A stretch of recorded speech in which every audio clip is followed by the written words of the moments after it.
That was a complete disaster, Rube. I'll tell you what, it seems so much like last year to me. The Arizona game, the Seattle game, the Jets game, just having a game won, and you just have to finish it off, make a play, end it, ball game, and they couldn't do it. And it just seemed like turn the clock back to 2023. It was a bad one. Yeah, another bad one. That was ugly. 22-21, the Eagles lose in week 2. This is the Eagle Eye Podcast presented by Nissan. He's Reuben Frank. I'm Dave Zangaro. For a long time in this game, Rube, I was figuring we'll come on this pod and do what we did last week, talk about, they won it. It was an ugly win. You're going to have to get better. But then again, you always rather learn from a win than a loss. Yeah, now they got to learn from a loss. And this is a tough one. This is going to be tough to get over. And now you're heading to New Orleans next week. That's a tougher game. They're only averaging 47 points than you thought before the season. Then you have to head to Tampa Bay before the bye week. Then they have to go back to Brazil. They don't have to play do the that. Browns. They don't have to do that. But man, that was ugly. It was. And we talked last week about how it's such an issue when you're playing with fire, when you just keep winning these close games. And gosh, they haven't blown a team out. I can't even tell you the last time they won a game by more than a touchdown.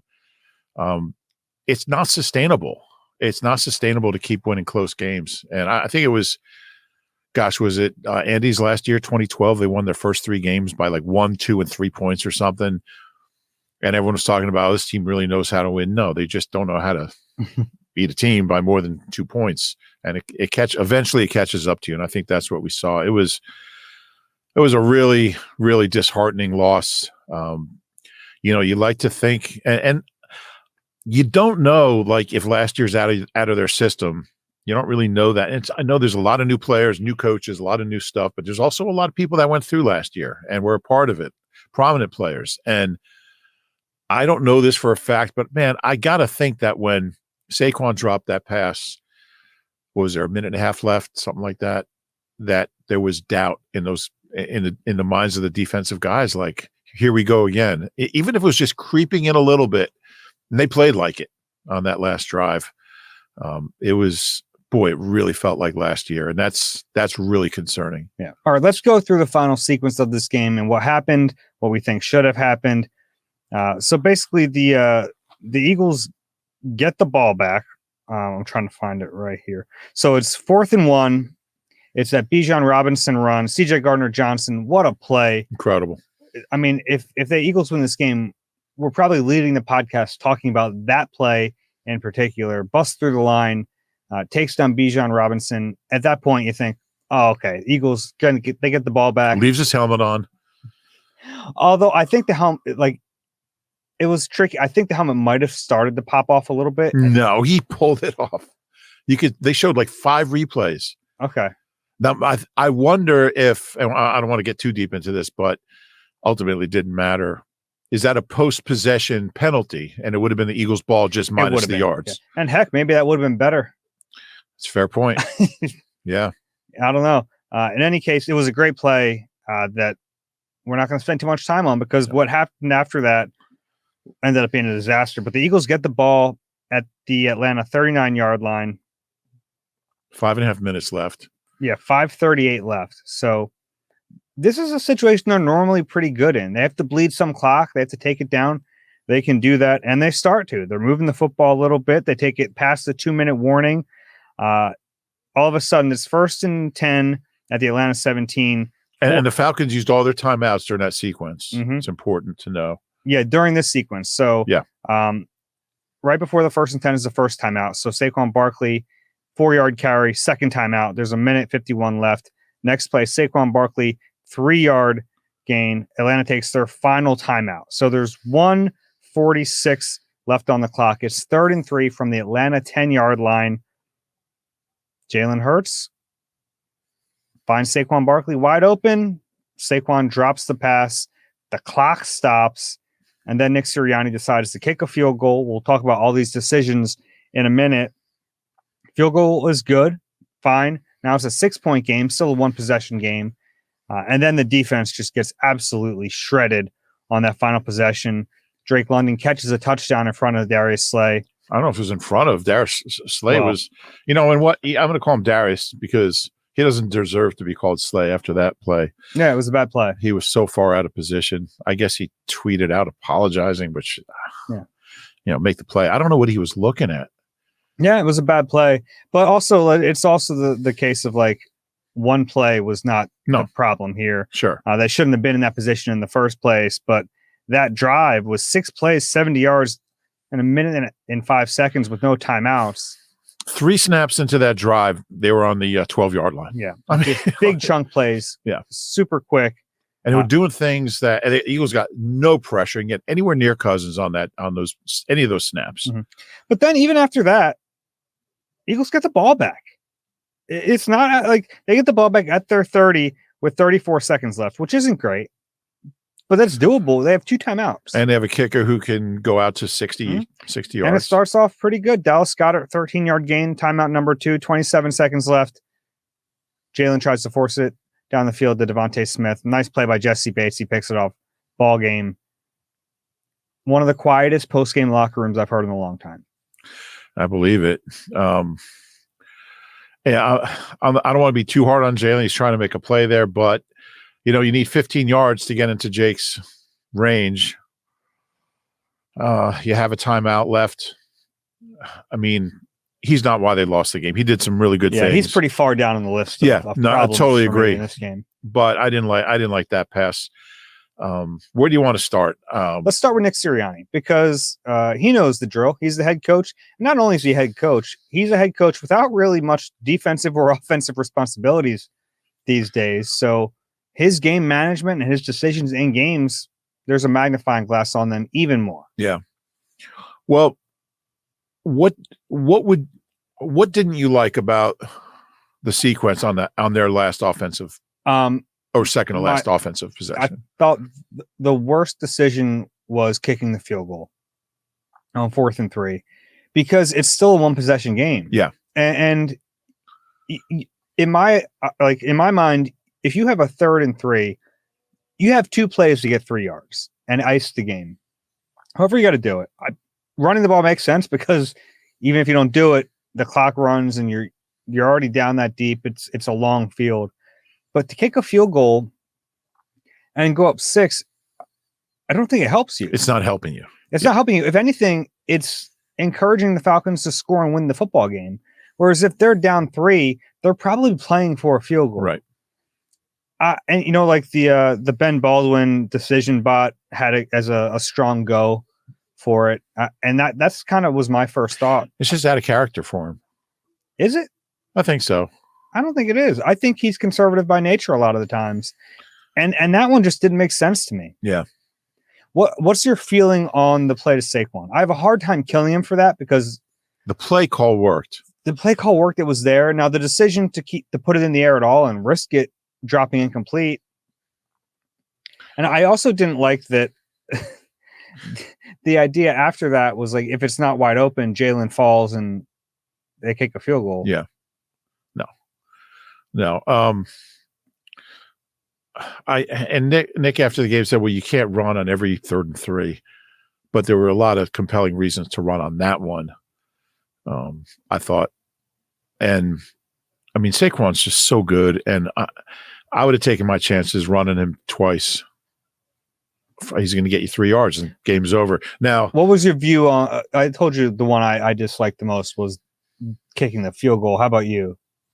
No, I agree. I felt the same way. I like you said, I don't want to kill Nick for the play call and the one he dropped because the play call worked. He was wide open. All he has to do is catch and fall down. Let me ask you this, because we know Kellen Moore is calling the offense, but Nick is obviously involved with that because it's like game management type stuff.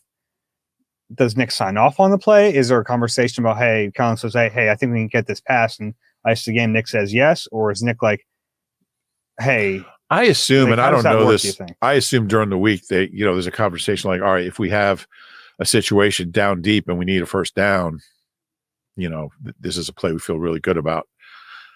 But Barkley drops a lot of passes. I mean, he always has. He's worked on his hands, but you're right. He's not as natural a pass catcher as you'd imagine him to be. Yeah. I'm trying to think of some of the guys we've seen. I don't know, Westbrook shady. He's not in that class, Keith Byers. But I know you just don't like when I go old school. But yeah, I would, even though the play call worked, I'm running it there for the clock because I think you're going to put the game away. Now, if he catches it, he falls down, you win the game. If you run it twice and he doesn't get it, you're in better shape than if you throw it and he doesn't get it. So I didn't like anything about that whole sequence. Yeah, for me, like I said, I just have a tough time killing him for the 3rd and 3 play call. Yeah. Because the call did work. Yeah. Like that should have iced the game. But if you factor in that he doesn't have the best hands, I think he took the ball, his eyes off the ball. It looked like he did. I'm still going to trust Saquon to make a play. That's fair. I don't think it was egregious, but it's not what I would have done. Mm-hmm. Yeah. Just because, I mean, Gainwell, I hate to say it, Gainwell catches that ball. Never seen Gainwell drop one of those. Maybe. Yeah. So, but I mean, if he throws it to Gainwell, he's getting killed anyway. They all are. But in order for that play to work, you have to have them stack the box. Right. And I don't know if they're doing that with Kenny Gainwell. That's true as well. I also thought that play kind of took the heart out of the team. I thought that's when I said in the studio, I said they're going to lose this game because it felt like last year. And just looking at the defense, I'm like, they're not going to stop them. I don't know. I think when you think you have the defense, they're thinking we don't have to play anymore. We're done. Mm-hmm. Yeah. All of a sudden they're back on the field. All of a sudden you're back on the field. You think the day's over. You got your helmet off. You're high-fiving. You're just running out the clock. All of a sudden you're out there and he's throwing 36-yarders to Mooney and London. And I think it's really hard mentally for a team that already might have some doubts because of last year to crank it up in that situation. And I think it showed. And there's enough guys on this team who were here last year, went through that I just feel like there might have been some doubt going through, and they sure played like it. It's amazing just the chunks that they picked up.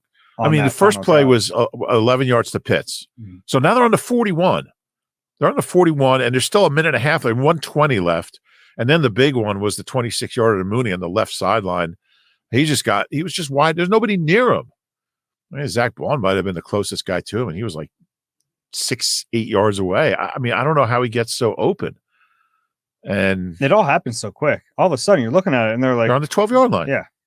Yeah, and it was over. And they still got him to 3rd down. But and the thing that struck me about that last possession was they just got no pressure. Yeah, and that's I spent a lot of my time in the locker room talking to some pass rushers. To me, that might be the biggest story of this game. That pass rush looks awful. Awful. We're through 2 games. They were not playing on an ice rink tonight. No excuses. And this is an offensive line in Atlanta that gave up 12 pressures last week. Now, Kirk Cousins looked a little better tonight than he did last week. They were like running some under center stuff, but still, like, he's not moving much. Let me ask you a question. If you can't sack Kirk Cousins, who are you going to sack? I mean, the edge rushers didn't have a sack the last 4 games of last year. None of them, including Reddick. And they don't have they don't have a sack in 6 straight games, but from an edge rusher. And I know it's a different team. It's a different coordinator. It's a couple different coordinators. They've had 3 during that. They haven't had a sack since Sean Desai was defensive. That's 3 coordinators ago. Yeah. And that is, absolutely my biggest concern because, and there's other ones certainly, but Huff didn't make the stat sheet. He didn't make a play. I mean, was he ever close to the quarterback? Like, he's not even missing. He's not even getting, like, I think Sweat had maybe a couple okay pressures. He had one really good pressure. BG had a couple decent pressures. I didn't see Nolan Smith get close to Cousins. I mean, it's a problem right now. It's a big problem because they've devoted a fortune, not a fortune, but a lot of money to Huff, a first-round pick to Nolan Smith. And BG's 36. I'm not going to put too much on him, but I mean, he might be their best edge rusher right now. Yeah, he might be. Not good. I mean, Sweat's a Pro Bowler. A couple of years ago, he was part of the 70 sack team. So and there's no help. Like, where are you going to get help? You're not going to. Oh, their There's best. a disgruntled employee in New York. Yeah. That's people are going to start talking about that a lot. Yeah. It's not going to happen. No. But Patrick Johnson might be their best pass rusher. They just cut him. They need a roster spot. I don't know. I don't know what the answer is because, it's not like they're getting close and not finishing or not wrapping up or quarterbacks escaping. They're just not getting close. Mm-hmm. They have 3 sacks this year? One by Milton. That was a huge play on a third down, forced a field goal, and 2 by a linebacker by Zach Bond last week. Man, there's a lot of concerns. The run defense is as big a concern to me. They're allowing 6.5 yards per rushing attempt through 2 weeks. That's the 7th worst in NFL history. It's the most rushing yards they've allowed through 2 weeks since '86. It doesn't seem good. Reggie White was on that defense, so I guess it's okay. But no, it's I don't know what's a bigger problem. They face 2 good running backs, but certainly not on Alvin Kamara's level. Bijan's good. Bijan's on that level. He is. He's good. He's really good. They face 2 really good backs. 2 good, really good. Yeah, right. You're right. 2 really good backs. But, the gashing's being done at the line of scrimmage, and that's what's concerning. If you let good running backs, above average running backs in the open field in the second level, you're talking about 10 yards, 12 yards a pop. That's what we were seeing. And that's a defensive line issue. All right, let's take a break. We weren't supposed to do all that just yet, so we'll take a break. And then sue me, Dave. We'll get into offense and defense on the other side. You deserve a car that thrills you, a car that puts goosebumps on your goosebumps. At Nissan, we got everything from turbocharged SUVs to 100% electric vehicles that'll make your heart beat faster. Experience the thrill for yourself and shop your local Nissan store at nissanusa.com today. Celebrity cook Steve Martorano brings his Italian-American cooking back home to Philly. Enjoy Martorano's Prime at Rivers Casino and Steve's famous meatballs with Sunday gravy, prime steaks, and more. Make reservations at Martorano's Prime on Open Table. All right, we'll start with offense here. The Eagles had 365 yards of offense, 22 first downs, 21 points. So they didn't put up the points that you'd expect with that production. Had some red zone issues. Mm-hmm. Saquon had 95 yards rushing in this game. Jalen Hurts had 85 yards rushing. Look good running. Mm-hmm. Devontae Smith had 7 catches for 76 yards. Dallas Goedert 3 for 38. Obviously, in this game without A.J. Brown, he was downgraded to out on Sunday. There's a chance he might not be ready for next week. Lisa Salters on the game broadcast caught up with, she said she talked to A.J. Brown before the game and said he was going to miss a couple weeks. So his status now in question for next week. Yeah. And then, I don't know, maybe he'll play against Tampa. Maybe he won't. Then you're looking at the bye. A lot of people were saying before the game, well, it's the Falcons. That's a huge loss. And they don't have a second wide receiver. Like we saw Dotson, he caught a 6-yard pass early. He's not ready. He has I get that he doesn't seem to have any connection with Jalen. And I don't think it's really his fault. He got here 3 weeks ago. I do think Howie made a mistake bringing in Paris Campbell and John Ross and having them be the guys competing for the we could tell pretty early they weren't the answer. He was trying to find somebody else. It took a while to do it. I thought maybe they could have had a higher level of competition, but that's neither here nor there. But they don't have a second wide receiver. Covey caught some balls for a few yards. Covey had 6 targets. He had 6 targets in his life. 6 targets and 6 catches for 3 yards a pop, 4 yards a pop. And good for him. He caught them. He caught them where they were thrown. But I like they get in the red zone. Like, let's try to get Covey the ball. Yeah. But as far as like legitimate outside receivers, they've won. Mm-hmm. I didn't see. Did Paris Campbell play? Yeah. Did he get out there? I actually played a decent amount. Really? Because in this game, it was pretty clear. I don't know the numbers just yet, but they played Devontae in the slot a lot, which makes sense. That's the best matchup for him. D offered inside instead of trying to face AJ Terrell outside. But if you're going to play Devontae inside, then you need to have two other receivers outside. I don't have another two receivers to play. Yeah, they don't have one. And maybe after the bye week, Dotson will be comfortable enough in this offense to make some plays if he has to play. But I kind of feel like there was a personnel issue there, that Howie kind of left him a little high and dry at outside receiver. Yeah, and you give him credit for trying the Dotson thing, but you're right. Maybe it was just a little too late for him to, if the AJ Brown injury happens in week 12, maybe they're in a much better position right now. I believe that. Yeah. Yeah. It's been tough that you can still see some plays where like I don't know where they're supposed to be. Yeah. And there's a lot more involved in this offense, like pre-snap, that you have to be aware of. Yeah. And I don't blame Dotson. I just think, he didn't have OTAs, he didn't have training camp. I think he got here after training camp or right at the very end. August 22nd. 22nd. Yeah. So it's just unfortunate. You're not going to beat many teams with one wide receiver. Mm-hmm. And they almost did, but they didn't.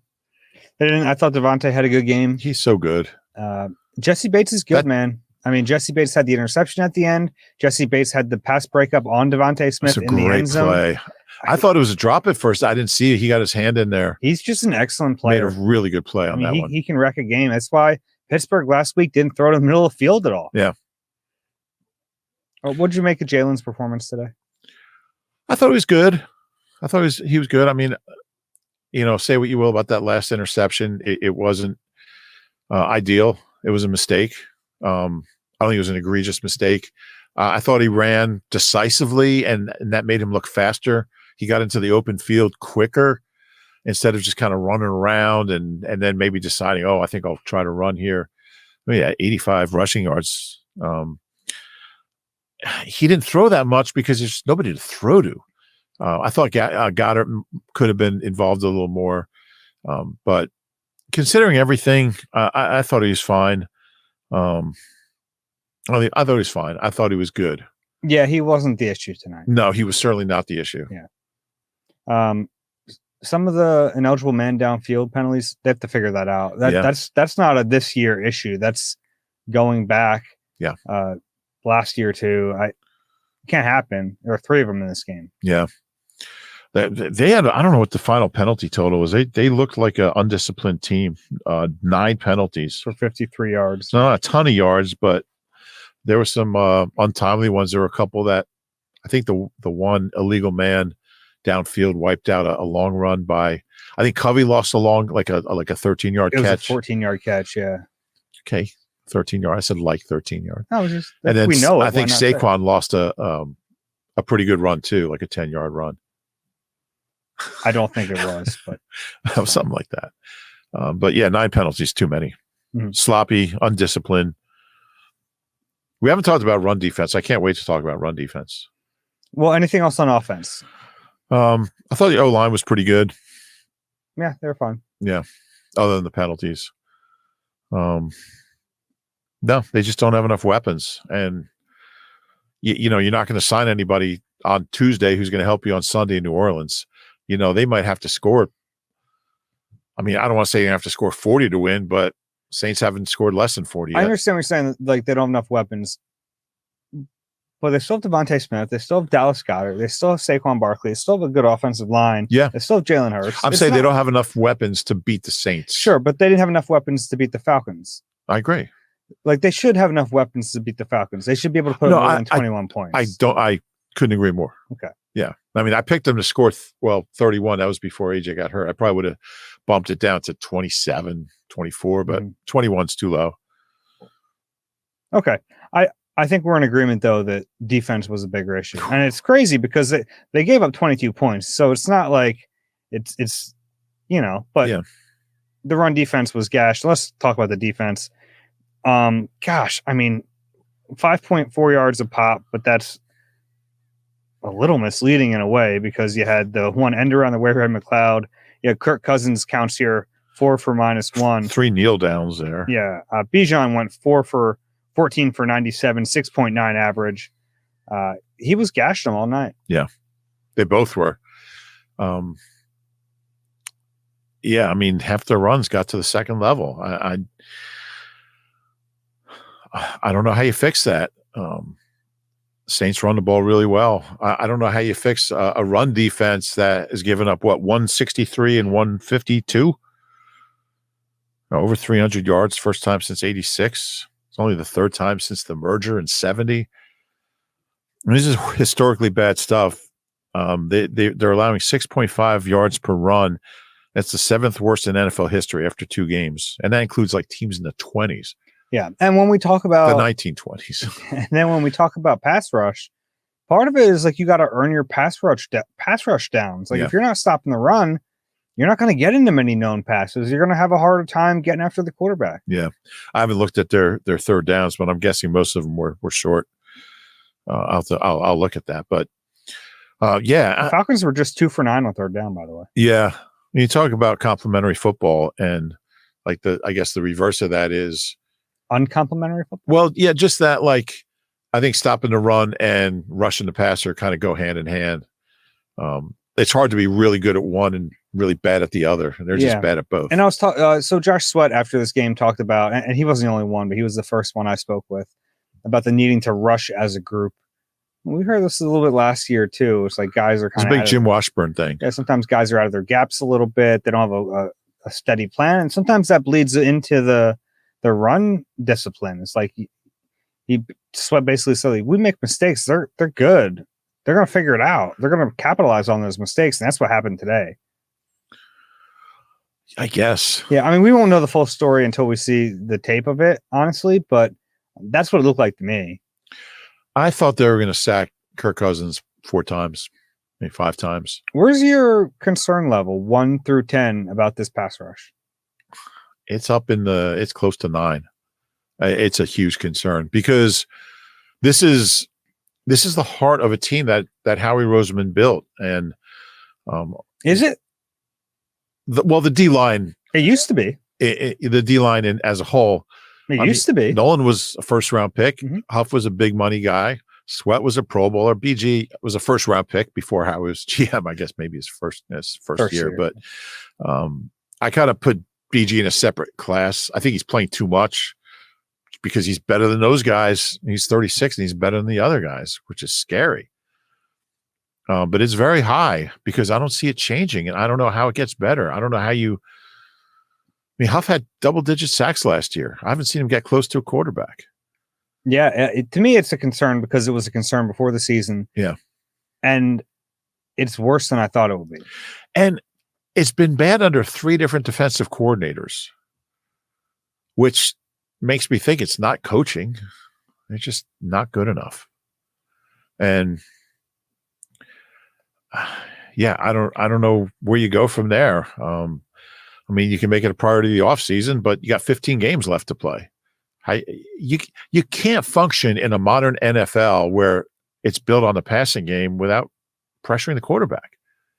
I mean, I don't care if Kirk Cousins is back there in a walker. If you don't pressure him, he's going to pick you apart. I said that on the pregame show. I said, they better get to him or he's going to pick him apart. And he did.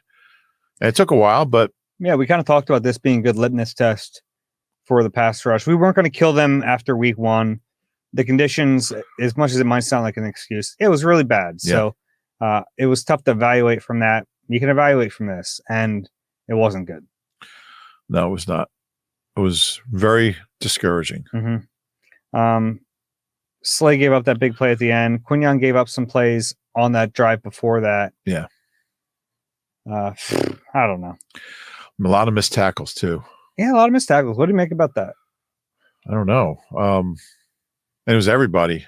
CJ made that one big play, but he had a few. Reed's missed a bunch. Mm-hmm. Nolan Smith's missed a bunch.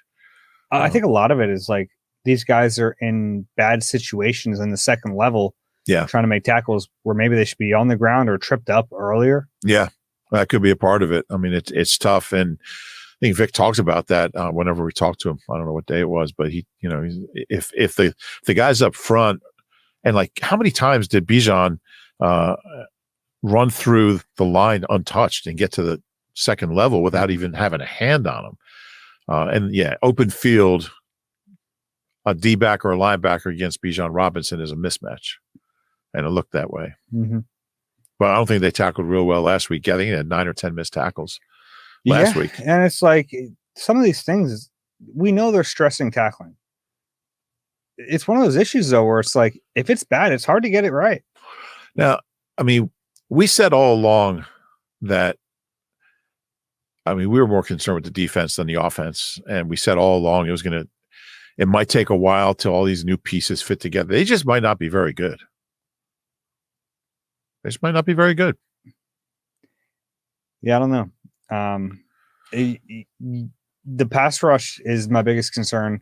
You lose Hassan Reddick, you lose Fletcher Cox. They miss him so much. Fletcher. They miss Fletcher more than Kelsey. Yeah, I'd actually agree with that. They were both in the building today. Oh, was Fletch there? Mm-hmm. I didn't see Fletch. I saw Trot. I had a good chat with Trot. Man, what a shame. Like, you roll out like the red carpet, everyone's there. It's Monday night, home opener. Kelsey's there. Fletcher's there. You honor Nick Foles. He retires as an Eagle. Trotter's there. I mean, you have everyone's there. It's the night to be at the link. And then they lay an egg like that. Yeah. And in the fashion they lost it too. Yeah. It reminded me so much of a Seattle game. It just happened so quickly. That locker room, I can't tell you how quiet it was. It was like a shell-shocked locker room when we walked in there. I believe it. Now, we carried some audio from the locker room. And look, like Saquon, he wore the drop. He said it's on me. You know, yes, he has to catch that football, but he didn't lose that game on his own. No. Same with Slay. I mean, Slay raised his hand. He didn't lose the game on his own. Each of those plays, those guys are expected to make. They have to make them, but they lost as a team tonight. Yeah. Yeah, and I mean, I guess we should. I mean, you do keep it in perspective. They only gave up 22 points. That's right around the league average, but it's the way they gave them up, the fashion they gave them up, and that last drive. It's just unacceptable. I mean, yeah, there's no one person I put this on. I mean, it was a real team loss. Yeah. I'm trying to think. What did you think about like the linebackers tonight? I thought Bond came back to earth a little bit. Mm-hmm. He had a couple of missed tackles as well. I couldn't really tell beyond that. I do know. I mean, I saw N'Kobe miss a couple of tackles. I don't know. I can't wait to see the final missed tackle numbers because I wouldn't be surprised if it's in double digits. Mm-hmm. You don't see. I think the last time they had 10 was a game against Washington the first Washington game. But these are all things that I don't know where the help's going to come from. I mean, there's nobody on a practice squad like, you know who played. One guy who played well is Thomas Booker. You know what? Yeah, he did play well. Yeah, he's been making some plays. Yeah. He might be their best player on defense. No, I mean, he shows up more than Jordan Davis. And that shouldn't be. Man, I am so concerned. I'm not concerned, but just, there's a certain point where you're like, well, he's still a young player. It's only week 2. But I mean, he's in year 3. He hasn't made an impact. Hasn't come close to making an impact. And he was a top 15 pick. And it's not looking good. No, it definitely is. And Jalen Carter has not played anywhere close to how he played early last year. And that's a concern. That might be the bigger concern. Might be a bigger they're relying concern on him more. Yeah. And then Nolan, I mean, could they have, I don't even want to say it, but 3 Georgia guys, 3 first-round picks, and to varying degrees and varying circumstances have all been disappointing. Mm-hmm. Quinyon had a great break on a football early in the game. That was my bold prediction on pregame was Quinyon interception. I thought he had that at first. I thought he had it too. Yeah. Yeah. I thought it was still like that was encouraging from him. I thought Avonte bounced back a little bit. Yeah. Thought he had some good moments. Played a little better. Yeah. Were you surprised they went with Avonte again? I thought they were. Yeah, I think we talked about this, especially considering the field. Mm-hmm. I think that gives them a mulligan. Yeah. And how much did Cooper DeJean play? Did you see much of him? Not much. So this was a weird change to me. I don't know why they did this, but in their dime package, which they didn't use a bunch, it was Keely Ringo out there. Yeah. That was surprising. So they actually took stuff off Cooper's plate Yeah. in this game. So I don't know. He did come in as the nickel on one play where Avonte got banged up. He went out there. Yeah, I saw Avonte leave briefly. That was a big third down. I thought they were going to attack Cooper Gene, and they didn't on that play. Yeah. Well, there obviously Vic doesn't think he's ready. He missed a lot of time. When he'll be ready, I don't know. But I still think he's going to end up being the slot at some point, but I'm not sure. I do too. I thought they were going to ramp him up, not ramp him down. Yeah. That was surprising to me. It was. Any personnel stuff on offense? Man, not privy to the snap counts till tomorrow morning. They were kind of rotating through the other receivers. Oh, I saw Grant Calcaterra make a nice block, seal block. Okay. Haven't seen that. I hated that throw to Johnny Wilson in the end zone. Was that fourth down? No. Was it third down? Yeah, I think so. Wasn't it? It's all blurred to me right now, but it's a pivotal play, and it's a guy that's never caught a pass in the NFL. It was 3rd and 4. Yeah. And then the fourth down was the incompletion. Right. Yeah, I didn't like that. I like Johnny Wilson, but how about that decision to go for it there on 4th and 4 from the Atlanta 9? I didn't mind it. This is going to sound like I'm talking out of both sides of my mouth. I probably would have taken the points that early in the game. You can certainly make a case. It kind of felt like a grind it out, muck it out game. Yeah. But I can't kill him for that, though. Yeah. I thought, you have a chance to, Yeah, and if he's going to err on one side, I'd rather it be err on the side of aggressiveness. Yeah. I can't believe they lost this game. They've now lost 4 games since they were 10-1 that they led at the 2-minute warning. It's unbelievable. It's unbelievable. And as much as they don't want to talk about last year, it's a different team and all that, the guys who were here last year, that has to be on their minds a little bit. It has to be, right? Yeah. They're human. And that's why I kept saying, they don't talk about it. They it's ancient, it's old, it's old news, ancient history. But when that moment comes up that something isn't going right and there's some adversity, how do you not think about it? You're human. Even just a little bit, that little bit of, because the defense played that last series like there was somebody had planted some doubt in their minds, and it looked that way. I mean, none of those plays were competitive on that drive. Let me get it was 11 yards, 26 yards, 9 yards. I mean, the final drive, or the Falcons' final drive, you mean? Yeah, I guess the one play they got a.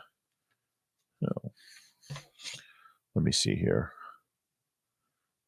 Oh yeah, the second down from the 7. Maddox made a nice play on Ray there. Just the play before the touchdown. So they had one stop on the drive. Brutal. You'd like to see him get it to 4th down there, and you like their chances, but I don't know. I don't know where they go from here. A tough game next week on a short week. I hate when people say this. It might be a good thing to get back on the field. Short week. I mean, try to flush it. Yeah. Maybe. You know what it's time to do? What's that? The debut in 2024 of Dave's Positivity Corner. Oh boy. We have a DPC tonight. Okay. And there were some positive things. There were, yeah. So we'll just ping pong this back and forth. You want me to go first? Or you want to go first? I'll go first. I'll say Jalen Hurts running the football. And not even mean just the design runs. There were some of those that were good, but him scrambling on that touchdown drive, 47 of the yards came by him scrambling. Yeah, he had more yards on that drive, like you said, 47, than he's had in 16 of his last 20 entire games. Yeah. Ended up with 85 yards rushing in this game. I thought that was a good sign. Yeah. I guess I have to come up with one. Yeah. The drop notwithstanding, I thought Saquon, he didn't quite become the first Eagle with 100 yards in each of his first 2 games of the season. since '92, but came within 5 yards of it. But I he's like going that you're like, I'm going to use that stat no matter what. he's going to be really good. And man, it was weird because he had like 40 yards on that first drive, and then things dried up for a while, but they stuck with it. I thought that was good. They stuck with it, kept handing him the ball, 22 carries, 4 catches, so another 26 touches again. And I just think he looks really good. Really, he's a physical runner. He's a jarring runner, but he's fast. He's quick. He's elusive. He's getting a lot of yards after the first hit. He's just so physical, and you know, it was a terrible drop, but he's going to help this team a whole lot more. He's going to hurt it. Yeah. We mentioned him already, but Thomas Booker, I'll put in DPC. He played. He showed up on a day where no one else in that line really did. Yeah. I'll go with Covey. He caught 6 passes. Well, not for a lot of yards, but he caught the one play on the off schedule where he's coming across the field. That's a big play. Yeah. And it's a moment where Jalen is looking and he's got to make a decision. Am I throwing to this guy? Do I trust this guy? And he did. He threw him the ball. Covey makes the catch and moves the sticks. That was a nice play. Yeah, there's a guy with 4 career catches coming in. Yeah, he caught 6 and had 2 first downs. So, he's not an electrifying receiver, but he caught it when it was thrown to him. Give him credit for that. Yeah. He's never played this much. My turn? Yeah, it is. I have one more. Grant Calcaterra? Yeah. Couple catches, 2 for 19. Yeah, I think he had Jalen's first completion, 15-yarder. You have another one you said? Yeah, Landon Dickerson. He's really good. And he's fun to watch. Landon Dickerson. Thought the line was fine tonight. Yeah. There was one combo block where he pulled and he and Lane just like buried somebody together. Imagine having those two guys combo block you. Mm-hmm. Yeah. Landon Dickerson. It seems like teams are kind of daring Jalen to run a little bit. It seemed that way. Mm-hmm. Yeah. And I don't blame him. I mean, what he did tonight, he hasn't done since 22. Mm-hmm. And I guess, he's healthy, but I thought he looked slow last week. Yeah. So it was really, I didn't think we'd ever see. Some of the early design runs were ugly in this game. Yeah. Yeah. But eventually, they did hit on some. They hit on one in the red zone. Yeah. Yeah. Yeah. I thought it's as good as he's looked in 2 years running the ball. I have another thing. Okay. For Positivity Corner. Tush push. Yeah. Fine today. Field is good. They can still run the tush push. That's important. That's a big play for them. It is. And it's important they get confidence in it. Yeah. I have one more. Braden Mann made a nice play on that hold on the bad snap by Lovato on that last field goal. Really tough. You're right. That was a high snap. Yeah. He corralled it well. We're probably out of positivity. We're talking about the punter putting down a snap.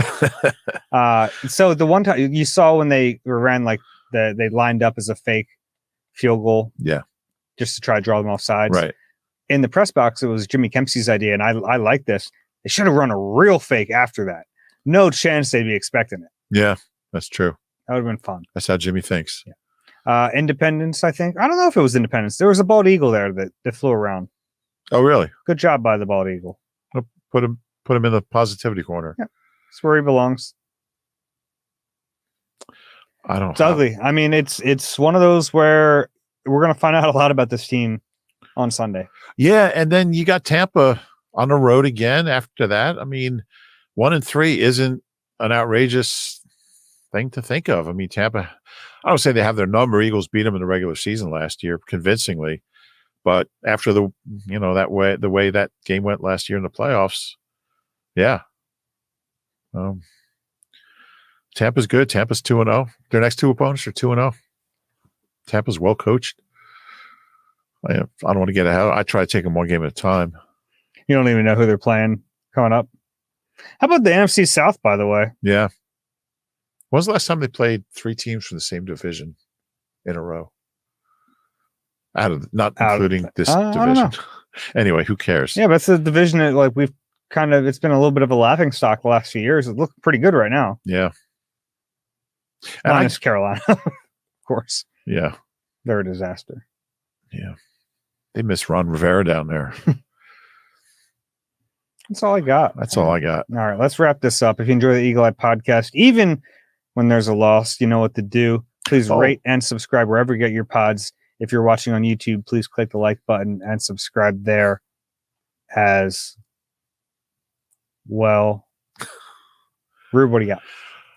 We're going to do another pod very soon. So we encourage as many questions as you have. Yep. And this is where I can tell you guys, if you have a question, it's eagleeye@nbcuni.com. You can scan the QR code. I'll leave that up. I probably should have waited till after you said through the end of the show. No, that's fine. But send in those questions because, I'll try to rewatch the game. Maybe not tonight because it's already 1:46 a.m. No, it's not. But at some point before the next pod, I will rewatch the game, so I'll have a better idea of what the heck just happened. Anything else? No. Good to see Nick Foles. Yeah, I got a chance to say hi to Nick a little bit. He thanked me for thanks for coming up and saying hi. He's the same as ever. His wife was there. His kids, I think he's got like 30 kids. I don't know. They weren't all his children. No, he was IDing everybody for me. That's my niece and that's my, but he said it's the first time he's been in the building since the Texans game, that great win in 2018. He said he's been to Philly a few times since then, but he hadn't been in the link in 6 years. Wow. He just had a big grin on his face before the game, and I'm just so happy for him. It's a shame they couldn't bring him a win. Yeah. Jason Kelsey, I was in the tunnel with him as the game ended. Oh, really? Yeah. Not great. Not great.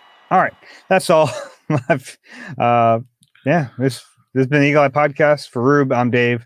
We'll talk to you soon.